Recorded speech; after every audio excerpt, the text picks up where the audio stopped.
welcome back to my channel.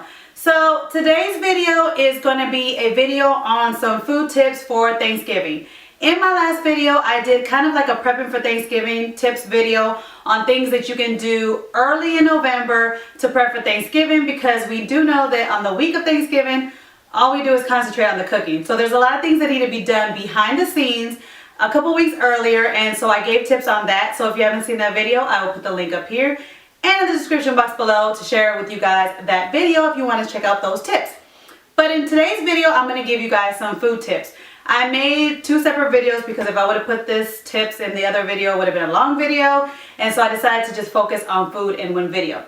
So let's jump right in, and I'm going to share with you guys some of my food tips for certain meals that we're going to be serving on Thanksgiving. So let's just jump right into turkey tips. Now the turkey is the main star of the show, and it's one of those complicated meats that people can, you know, overcook or undercook. It's really tricky with the turkey. For so many years my parents have done Thanksgiving, and my dad was always in charge of the turkey, so he was always the main person to create the turkey. So I never had to really do the turkey until we moved away, and because, you know, the life of the military, we moved away and I was in charge of the turkey. Well, the first year it did not come out right, and the second year I found a little trick to help me with the turkey that I want to share with you guys that some people might not use. Some people might say that it's not, you know, cooking the turkey real, but it works for me. Makes the turkey juicy, cooks it all the way through, and I have no issues. And my secret trick is to use the Reynolds Kitchen Oven bags,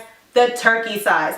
Once I started using this, and no, it's not sponsored because they don't even know me because I'm a small YouTuber, but once I used this bag my second year making a turkey, I made the best turkey ever. It came out crispy, came out juicy, it was cooked all the way through, and it wasn't overly cooked, because turkey is just one of those meats that it's so tricky to cook, because you can overcook it and then you can undercook it, and you just don't want to undercook poultry because that can make you sick. So these turkey bags are so easy. They give you all the instructions in the back on how to create it. I'm not going to go through it because it's a lot, but it tells you step by step on how to create the juiciest turkey, what you need to do, and I've followed the instructions the past 3 years making it with these bags, and my turkey always comes out so wonderful. So if you ever have problems making a turkey, or if this is your first year to make a turkey, I would suggest to get these Reynolds oven bags, because they tell you step by step how to make the turkey, and they really help you create a perfect turkey and not serve such a disaster turkey like I did my first year. Now, one thing that you need for cooking a turkey that's going to help you so much is a good meat thermometer. You want to make sure that you have one that's reading the right temperature, so that you're pulling your turkey out at the right time, that it has come to the right temperature to make sure that it's cooked all the way through. And also, you want your turkey to be actually room temperature before it goes into the oven. A lot of times certain meats, if you put them in cold or frozen, it kind of shocks the meat and makes it tough. So I've read on different blogs and on different cookbooks that they want you to make the turkey come to room temperature before you put it in the oven. Also, another tip is that when you take the turkey out, you want to let it rest for a full 15 minutes before you carve it. You want to let the juices redistribute, and if you cut it too soon, you can dry out your turkey, and nobody wants a dry bird.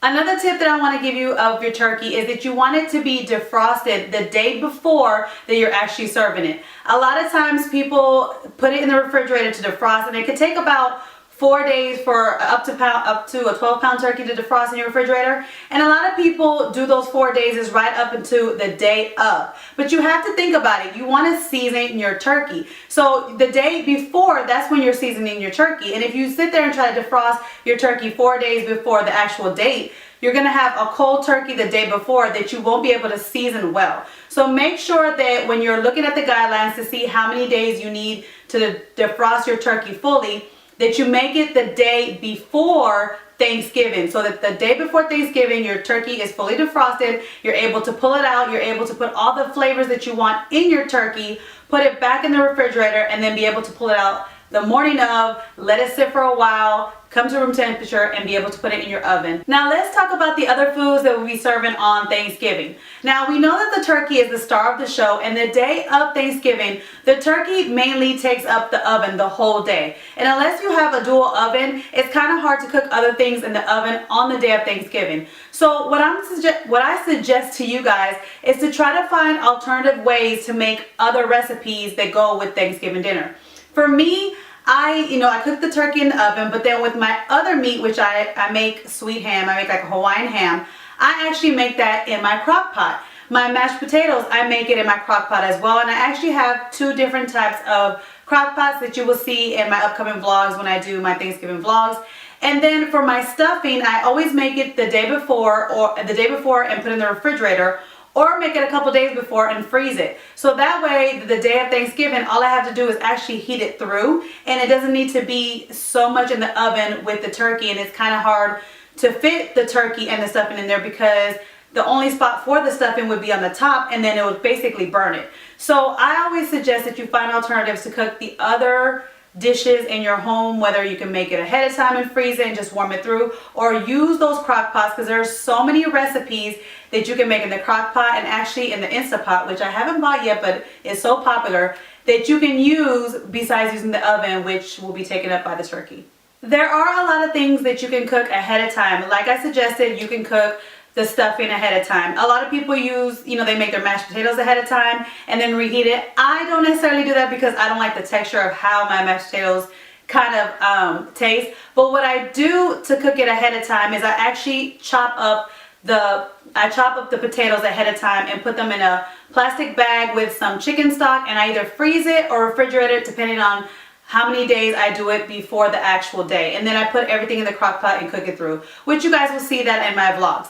A lot of things you can do ahead of time to prep is chop the vegetables. My stuffing has so many different vegetables that go in it. A lot of recipes that you guys are going to use in Thanksgiving have so many ingredients that go in it. So another tip that I can give you guys on prepping for Thanksgiving is have a chop and prep day, and then have an assembly day, and then you'll have like a cook day. So kind of split up your days. Have one day chop up all the vegetables, put them in different, containers, seal them. Have the next day where you assemble all the different types of dishes, casseroles, pies, all that stuff.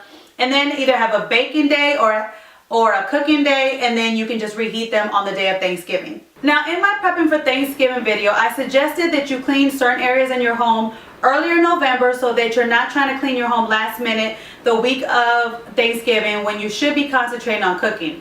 Now, one of the areas I forgot to mention was your refrigerator. You need to clean out your refrigerator so that you can make room for all the vegetables that you're prepping, all the dishes that you're prepping ahead of time. They need to have a place in your refrigerator to be stored until you're ready to bring them out and cook them or reheat them. So make sure that you're making room for those items, and not only before Thanksgiving but also after Thanksgiving, because you're gonna have leftovers and you're gonna need a place to put all your leftovers, especially the turkey. There's always so much turkey left and so much meat left. You need a place to put them because you do not want to waste food, because that is just a waste of money and wasting our budgets. So make sure that you have room in your refrigerator before Thanksgiving for all the prep food, and after Thanksgiving for all the leftovers. So those are my food tips that I wanted to share with you guys. They're not many. I don't claim to know all about food. I am not an expert on food making. I just wanted to share with you guys some tips that I found helpful and some tips that I've used in the past that work for me for Thanksgiving.